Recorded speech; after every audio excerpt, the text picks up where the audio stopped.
Elias Monroe had everything most people would kill for. A billion-dollar tech company in Palo Alto, magazine covers, TED Talks, and a mansion overlooking the ocean. But he couldn't sleep.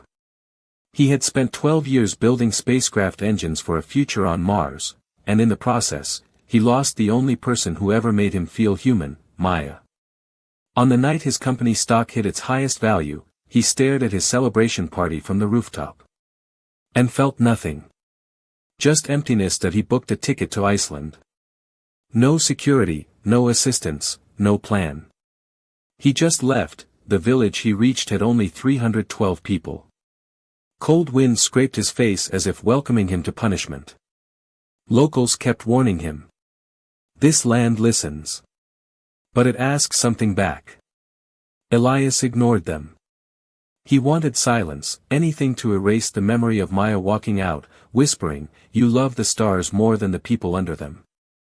Every day, Elias walked along the black sand beach. One morning he saw an old fisherman sitting alone, staring at the ocean like it was speaking to him. "Storm coming," the old man said without looking. "You should leave." "What if I'm not afraid of storms?" Elias asked.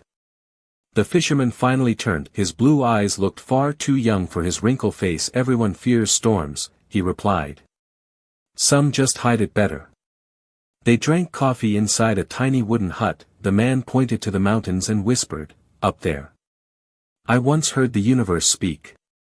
Elias laughed softly. But the man continued.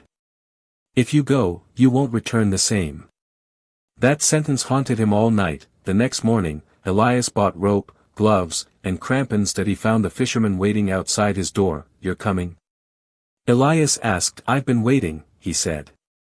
They hiked into the glaciers, white cliffs glowing under a silver sky, wind slicing through every layer of clothing. Hours passed, fog thickened. Elias slipped twice but kept climbing. Then everything went silent. No wind, no birds. Even the snowflakes seemed to stop. The fisherman raised one finger to his lips. Elias heard something. A faint hum, low and rhythmic, like a heartbeat from within the ice.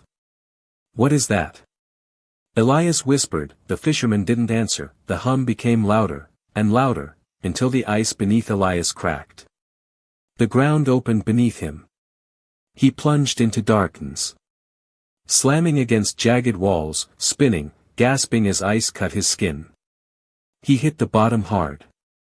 Lights flashed behind his eyes, his leg throbbed, broken. Above, tiny snowflakes drifted through the hole he'd fallen from.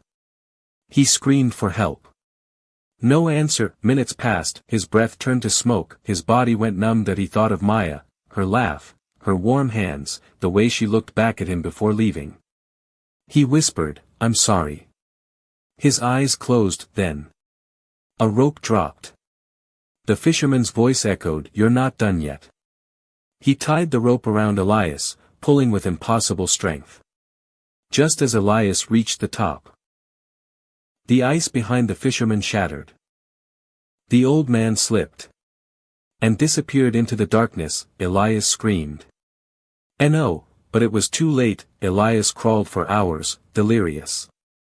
He reached the village at dawn. Locals rushed him to a small clinic. 3 ribs fractured, leg broken, hypothermic, but alive, when he told them about the fisherman. The room went quiet. The nurse whispered, "There hasn't been a fisherman here in 20 years. Elias insisted. He described the man, the blue eyes, the hut. "We know who you saw," the nurse said. She showed him an old photograph. That it was him. "The same man. He died during a glacier storm," she said, "trying to save a traveler, just like you." Elias felt a chill deeper than any snow. Months later, healed and limping, he returned to the U.S. He shut down half his company. That he stopped building rockets. Instead, he started designing low-cost energy systems to help remote communities survive extreme weather. People called him crazy. He didn't care. Late one night, as he stared at the stars outside his window, he remembered the hum inside the mountain. Almost like a heartbeat.